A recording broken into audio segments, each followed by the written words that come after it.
bienvenue sur une nouvelle vidéo des lectures de Pipin. J'espère que vous allez bien. Alors, l'heure est grave aujourd'hui, parce que j'allais prendre mon carnet pour vous faire le fameux deuxième vlog où j'avais encore plein de choses à vous parler, mais j'ai vu toutes les sorties du mois d'avril. Le drame. Le drame. Je pense que ça va faire mal au niveau du budget, au niveau du temps de lecture, mais ils ont pété un plomb les éditeurs. Il y a plus de 500 nouveautés qui vont sortir rien que dans le mois d'avril. Vous imaginez ? Impossible de pouvoir lire tout ça, c'est évident, mais je me suis dit que, après avoir fait un petit check-up de ce qui allait sortir, il y en avait beaucoup qui allaient m'intéresser et que peut-être ça pourrait vous intéresser aussi. Donc j'ai fait une petite liste et je vais vous présenter tout ça. Je suis de retour avec mon carnet pour ne rien oublier et je vois qu'il y avait précisément 584 sorties prévues pour le mois d'avril. Pourquoi ? Impossible, franchement, pour une personne humaine de pouvoir réussir à lire tout ça. Alors, je vous ai fait une petite sélection. Il y en a qui m'intéressent plus et je vous dirai lesquels au moment de la présentation. Il y en a d'autres qui m'intéressent mais qui, je pense, seront plutôt un emprunt au niveau de ma médiathèque. Et il y en a d'autres, vous verrez, ça m'intrigue fortement, mais il faut que j'attende le bon format. Alors, ils sont classés par ordre, on va dire, de sortie pendant le mois. Je n'ai pas pris les dates exactes, je vous les mettrai à l'écran quand je ferai le montage avec la couverture, l'auteur, le genre et compagnie. Mais donc le premier livre qui m'intéresse pendant le mois d'avril, c'est Le secret des agapants de Clarisse Sabat. Alors celui-ci c'est la version poche parce qu'il est déjà sorti chez Charleston si je ne me trompe pas. Et je crois bien que d'ailleurs là c'est Charleston poche en plus. Et il m'intrigue tout particulièrement. Alors c'est vrai qu'il m'intriguait déjà au niveau de sa sortie grand format. Et je n'avais pas craqué, je vous avoue, parce qu'il y a tellement de sorties, et notamment tellement de sorties chez Charleston qui m'intéressent que mon budget ne pourrait absolument pas suivre, et mon temps de lecture non plus d'ailleurs. Donc je sélectionne comme ça, par-ci par-là, ce qui m'intrigue, et je vous avouerai que cette histoire un petit peu de secrets familiaux, de secrets qui ressurgissent, qui étaient enfouis dans le passé, ça m'intrigue beaucoup, et je crois bien que le tome 2, s'il n'est pas déjà sorti, va pas tarder à sortir, en grand format bien sûr, mais peut-être que le format poche, ce serait l'occasion de découvrir cette nouvelle série. Ensuite, il y a Stella de Pier Giorgio Pulici qui va sortir chez Gallmeister. C'est un tome 4.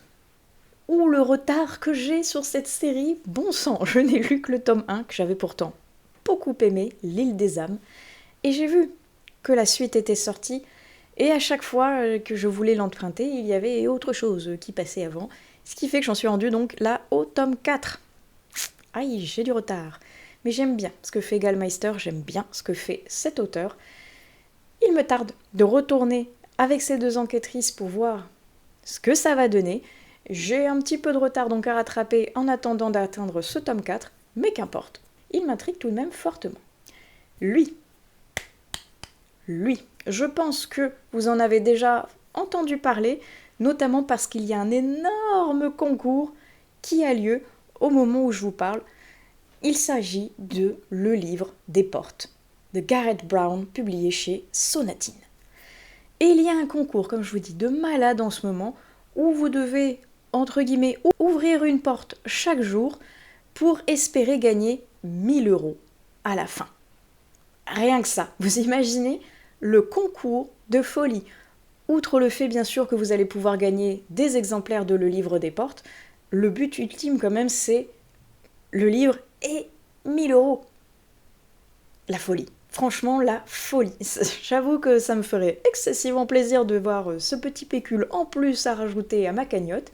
Mais si ce n'est pas les 1000 €, ce livre m'intrigue mais tellement depuis que j'ai vu sa sortie en VO que je le lorgnais. Et que je me suis pas lancée dessus parce que, pareil, j'avais d'autres choses qui m'intriguaient plus. Et au final, quand je me suis dit, allez, il a l'air vraiment chouette quand même, il a été traduit, donc je vais patienter les quelques jours qui restent pour pouvoir peut-être découvrir celui-ci. Et je vous avouerai que celui-là fait vraiment partie du top, mais du top de chez top de la liste que si jamais je dois craquer pour un seul en mois d'avril, il y a de fortes chances que ce soit celui-ci. Ensuite, il y a le tome 3 de Le Manoir de Castle Cats. C'est de Alain Puisségur et c'est publié chez Scrinéo. Peut-être que lui aussi, vous avez entendu parler, ne serait-ce que de la campagne qui tourne depuis un petit bout de temps déjà, et parce que chaque tome a un rapport avec une saison, et si je me trompe pas, c'est le printemps pour celui-ci. Et j'aime bien cette petite saga. Je n'ai pas encore lu le tome 2, mais j'avais découvert le tome 1, et si je vous fais peut-être même une petite confidence, je vous ai dit que j'étudiais les manuscrits de chez Scrinéo, et que quand j'en repérais un qui paraissait super chouette, je leur disais « Ouah, regardez celui-là, pour moi, entre guillemets, pour mon pauvre petit avis de mortel, il a du potentiel. » Et ben devinez quoi, Le Manoir de Castle Cats, je l'ai lu et je leur ai dit « Putain, c'est génial. Regardez, il a l'air incroyable. C'est Harry Potter si c'était un chat. » Et visiblement, ça leur a plu parce que on en est déjà au tome 3. Hein. Donc, j'ai hâte de pouvoir continuer cette petite saga que j'avais pu découvrir en avant-première, même je dirais. Et il faut que je lise le tome 2, parce que le tome 3 va sortir tout prochainement, normalement, au mois d'avril. Alors lui, je n'étais pas du tout au courant qu'il allait sortir, je ne connaissais pas du tout ni ce titre ni l'auteur. Shaman Urbex. C'est de Maxime Fontaine et c'est également publié chez Scrinéo. Et lui, je ne connaissais absolument pas. Et je vous avouerai que c'est le titre où il y avait marqué Urbex qui m'a fortement attirée. Et en regardant le résumé, ça a l'air d'être de l'urbex mais un petit peu dans du fantastique parce qu'il y a une disparition avec une enquête du pourquoi il y a eu une disparition et des choses étranges qui se sont produites pendant beaucoup d'urbex. Moi qui suis fan d'urbex et là avec un petit mix sur du fantastique, je pense que ça pourrait fortement me plaire. Ah, lui aussi. Ça fait un bout de temps que je l'ai repéré depuis qu'il est sorti en VO. Je ne suis pas allée dessus alors que j'avais fortement envie de l'acheter quand Élise de Book and the Cup était en train de le lire et qu'elle avait trouvé chouette. Il s'agit de la traduction, enfin, de The Spell Shop, qui a été traduit par La petite boutique au sortilège. C'est de Sarah Beth Durst et c'est publié chez Bragelonne. Et je vous avouerai que, un petit peu comme pour le livre des portes, je le lorgnais en VO, mais maintenant qu'il est traduit, pourquoi pas, hein, après tout. Il m'intrigue fortement, alors oui, la magnifique couverture y est peut-être pour quelque chose, en effet, mais apparemment ça a l'air d'être un petit peu de la cosy fantasy, de la cosy magie. Moi, ça m'intrigue fortement, j'ai l'impression que ça peut être très chouette pour le printemps, même si ça pourrait être aussi pour l'automne, parce que le côté un petit peu forêt magique, ça m'inspire un petit peu aussi le côté sorcière dans les forêts, donc pourquoi pas automnal. Mais peut-être que je vais craquer pour lui, je ne sais pas, mais en tout cas, il fait partie de ceux qui m'intriguent fortement. Lui, depuis que j'ai vu qu'ils allaient le sortir, je ne connais pas l'autrice, absolument pas. Mais la couverture et le speech, n'en dites pas plus. Le secret des fleurs sauvages, de Tessa Collins, qui sera publié chez Charleston. Là encore, ça a l'air génial. Ça a l'air d'être un tome 1, malheureusement, entre guillemets, mais il a l'air génial, pareil, avec des secrets familiaux, avec un rapport justement peut-être à la botanique, avec ces fleurs sauvages, et cette couverture, mais oh là là là là. J'ai trop envie. Lui, c'est pareil, il fait vraiment partie de ceux qui me font envie, qui m'intriguent tout particulièrement, et où j'ai un début de feeling qui me dit là, il y a quelque chose, ça pourrait fortement matcher. Je suis tombée sur celui-ci, parce que la liste, je vous l'ai pas dit, mais je l'ai trouvée sur Booknode, où ils font chaque mois les publications de ce qui va sortir, tant en VO que en grand, petit format, manga, roman, tout ça. Et celui-ci, je ne le connaissais pas, mais il a l'air tout doux. Il s'agit de Le magasin qui n'ouvre que les jours de pluie. C'est de Yo Yeon Wang et au vu de la couverture qui m'a l'air assez douce, au vu du speech d'un magasin justement qui n'ouvrirait que les jours de pluie, qui a un côté un petit peu fantaisie parce qu'il serait tenu par des gobelins et où il faudrait une invitation spéciale pour pouvoir accéder à ce magasin, pour y trouver le bonheur. Ça a l'air tout doux et ça m'inspire un petit peu le côté un petit peu cocooning, cosy que ce que font les éditions Nami. Peut-être que je me trompe, mais en tout cas je l'ai noté parce que ça avait l'air fortement sympathique. Il y a Mercy Thompson qui va sortir. Enfin, la suite. Le 14e tome de Mercedes Thompson, L'appel de l'hiver, de Patricia Briggs, publié chez Milady. Vous pouvez pas savoir à quel point je l'attends. Mais ça va être le grand format, il y a de fortes chances, et donc ça voudrait dire qu'il faudra que j'attende encore, parce que tous les Patricia Briggs qui sont derrière moi sont en poche, bien sûr. Ah, j'en peux plus de cette attente. Et apparemment, il y avait de fortes chances que pour que Milady, ils arrêtent cette série en cours de route. Pitié, ne faites pas ça. Pensez aux gens qui attendent avec impatience chaque année que le tome soit traduit et sorte, parce que vous ne pouvez pas vous arrêter au milieu d'une série, là, au 14e tome. Ce serait horriblement méchant. Mais apparemment, ils ont déjà fait le coup sur énormément de séries où les fans sont hors d'eux, j'ai envie de dire. Et je pense que ce serait mon cas s'il s'arrête en plein milieu de Mercedes Thompson, alors que chaque année, l'autrice fait un nouveau tome, tant pour la saga Mercy Thompson que pour la saga Alpha et Omega. Chaque année, il y a un nouveau tome qui sort et qui tourne entre ces deux-là. Donc pitié, n'arrêtez pas la série, ou faites au moins le tome 14 en poche. Lui, je ne le connaissais absolument pas, mais le titre m'intriguait fortement, et la couverture aussi, il est vrai, donc j'ai cliqué dessus. Et oui, je pense que ça pourrait me plaire. Il s'agit de Un corps d'avance. C'est de Lou Jian, publié aux éditions Critiques. Et je ne connais absolument pas cette maison d'édition, mais le petit roman de SF qu'il propose là, m'a l'air fortement sympathique et ça me donne bien envie de découvrir tant l'auteur que la maison d'édition. Et c'est pourquoi je l'ai rajouté à cette sélection. Alors lui, je l'avais repéré parce qu'il est dans beaucoup de pales pour le Blossom Spring Challenge. Il s'agit de Le dernier jardin d'Angleterre. C'est de Julia Kelly et c'est publié chez les éditions Erol, et si je ne me trompe pas, c'est même publié en version poche. Et la couverture, c'est vrai qu'elle évoque un très beau jardin de printemps qui serait parfait pour le découvrir au niveau du Blossom.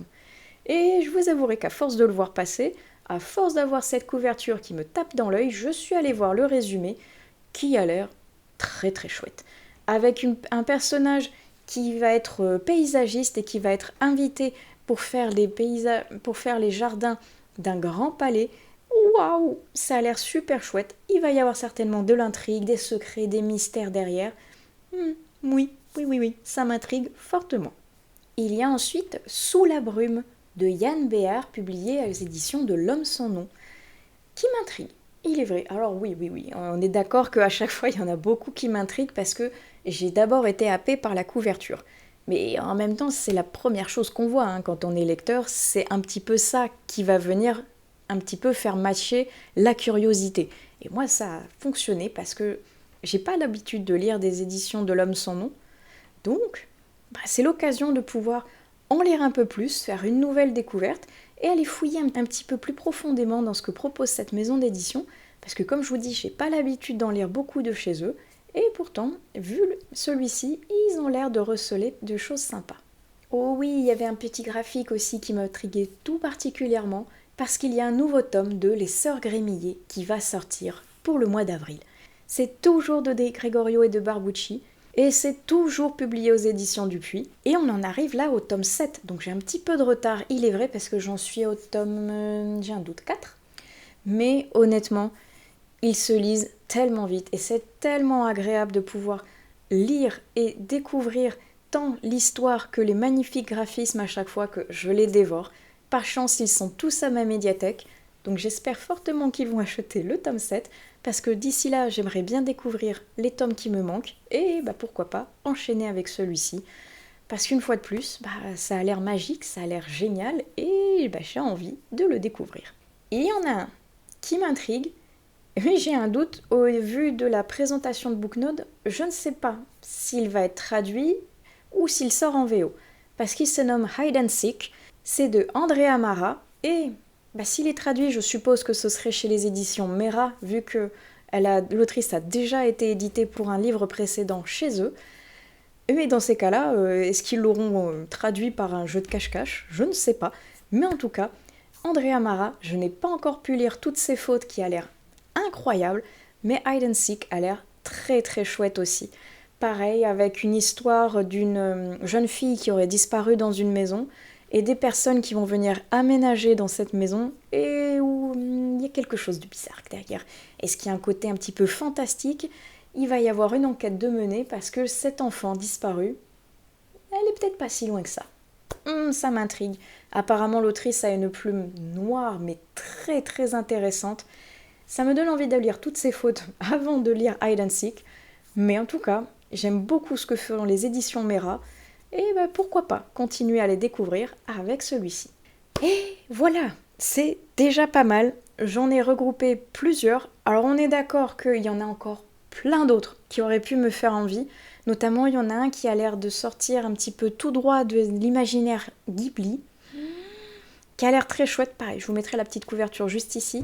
Ça a l'air chouette.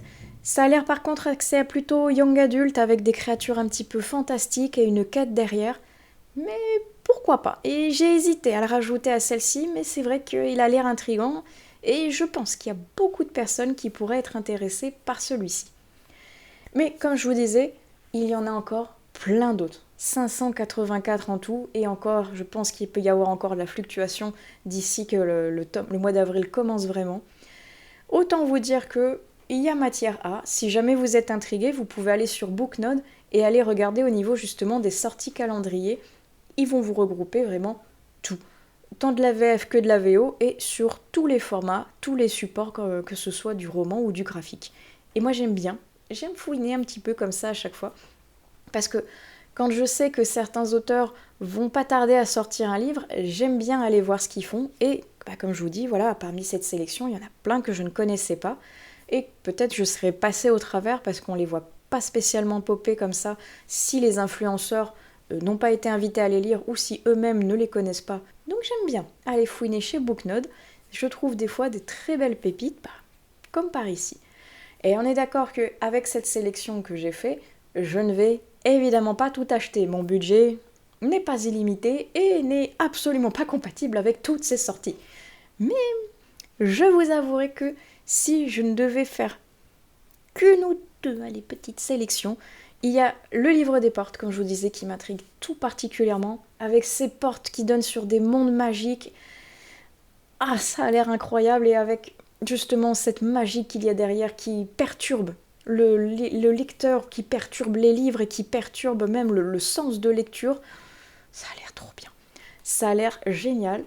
Et si je devais en prendre un deuxième, évidemment, je serais allée vers Mercedes Thompson. Même, j'ai l'impression que ça va être une fois de plus le grand format. Et je ne fais pas les grands formats, je ne fais que les poches pour cette série.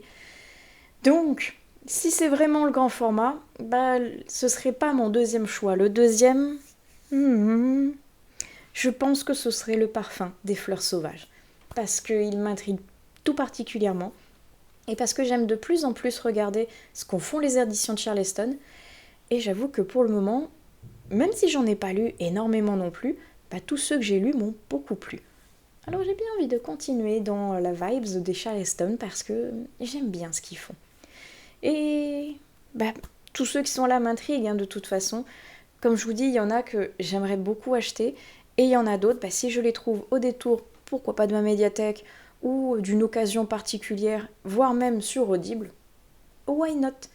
Même si j'aime bien écouter sur Audible, j'avoue que je reste toujours un petit peu avec ce côté matérialiste où j'aime beaucoup lire une version papier, avoir le format dans les mains, pouvoir tourner les pages, m'arrêter vraiment au chapitre en regardant où est-ce que c'est, sentir l'odeur du papier. J'aime tout particulièrement ça. Et c'est pour ça que je ne peux pas tout acheter parce que ça fait mal au budget. Donc, dites-moi si parmi cette sélection, on en a en commun, il y en a qui vous donneraient autant envie que moi de les découvrir. Est-ce que vous avez déjà prévu d'acheter l'une de ces sorties ou une des autres parmi les 584 qu'il y aura? Racontez-moi tout au niveau des commentaires, que je puisse aller voir si vous aussi vous en avez d'autres et peut-être rallonger ma liste, tant qu'à faire. Et voilà, je pense que je vais arrêter ici, parce que maintenant il faut que j'aille monter la vidéo en rajoutant tous les visuels et compagnie.